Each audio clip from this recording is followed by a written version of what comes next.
don't know what I did with my pen, but I think I'll be all right. And I just kind of formulated. Here, you can have. Thank you. So my first question is just about the Roadwork Awareness Week program and what the purpose of it is, and also how you actually implement the campaign. Okay.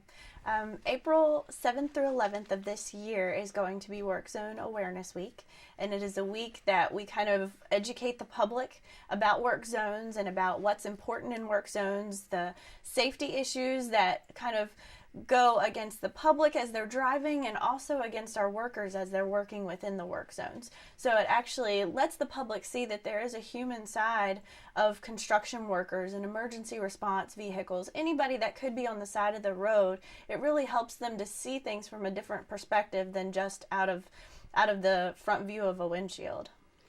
Okay. And I know that Keith talked a lot about inattentive drivers and that being the big issue when it comes to road work zones. Can you speak a little bit about that and why it is so important for drivers to be attentive in road work areas? One of our big focuses is to bring awareness to the fact that there's a lot of driver inattentiveness on the roadways. We try to ask drivers to limit distractions in the car, whether that be your radio, your cell phone, other people talking to you in the car. There are many different factors that could contribute to a driver's focus being off of the pavement in front of them. So it's important for us to bring awareness to these issues, tell the drivers what's going on, and allow them to kind of see through the lens of VDOT and through other emergency vehicles and responders that may be on the side of the road along with the drivers. Okay. And can you talk a little bit about the importance of obeying the speed limit in road work areas and how it's very important not to speed when you're in that kind of condition? Well, in work zones, there's always very rapidly changing conditions. Speed is a very important factor. We will always want drivers to obey the posted speed limits, but in work zones, they typically slow down to 25, 35, 45 miles an hour. And we ask that drivers not only pay attention to the work zones, but also reduce their speed in those work zones as well. It helps keep our workers safe as well as the drivers in the car, because there are so many changing conditions within work zones, be it lane closures or other workers coming out into the roadway, cones, things you need to navigate around. You have to be very aware of what's happening in front of you, and to reduce your speed, it kind of allows you to get a little bit extra time before you come up on a work zone, and it allows you to stay much more safe. And you talked a little bit about road workers working at night. What are the increased risks in terms of drivers at night? And also, what's the reason for work crews to be working in the dark? Well, typically we have work zones in very high volume areas during the evening hours because we want to not impede traffic as much as we can while still getting the work done within our time and budget limits that we have. So a lot of our work is done in the evenings, but that also increases some risks for us.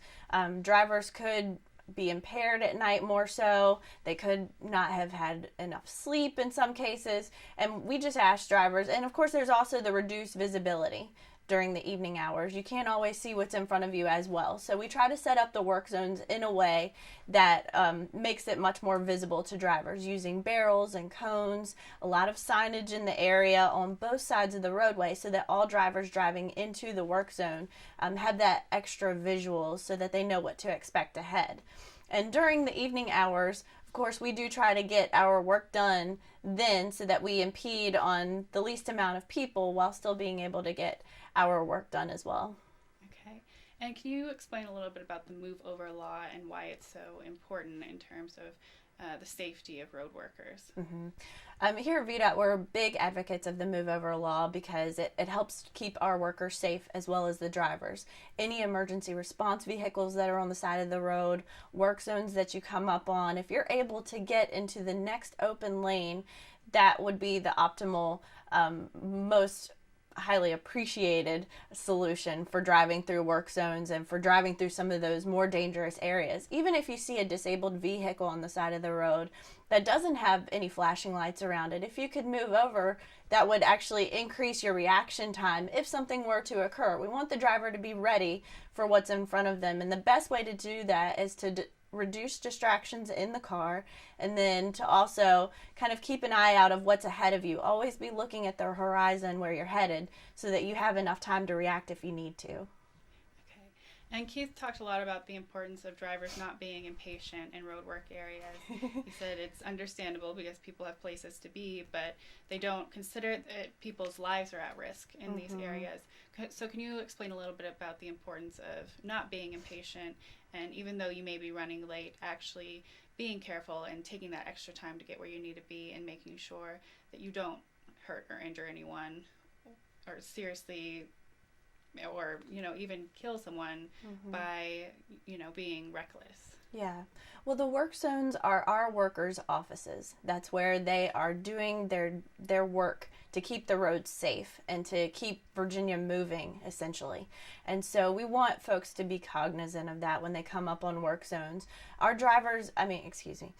workers are trying to get the job done within work zones, and for drivers to be cognizant of that as they approach them and as they drive through them, even if you might be running late, even if you have some other focus that you have in your mind.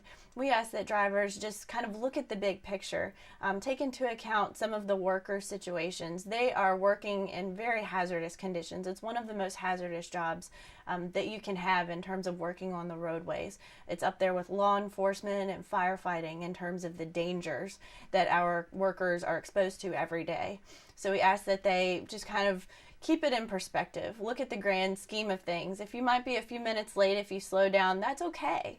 In the grand scheme of things, it's better to slow down and get somewhere a few extra minutes late than it is to injure or hurt somebody. None of us wants to hurt anybody. And so it's important to keep that in mind and to really think about the perspectives of people around you and your overall community as you drive.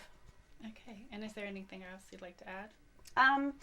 We want for folks to always be cognizant of driving in traffic conditions. One of the best ways that we ask for folks to kind of achieve that is to visit our 511 Virginia website. It's actually available as a free app on a smartphone device. You can also call 511 or you can visit 511virginia.org. And those are great tools and resources to actually help map your commute so that you know what to expect when you're on the way. It actually talks about all of our planned construction zones that we have on the roadway, so you know where you might want to budget a few extra minutes before you head out.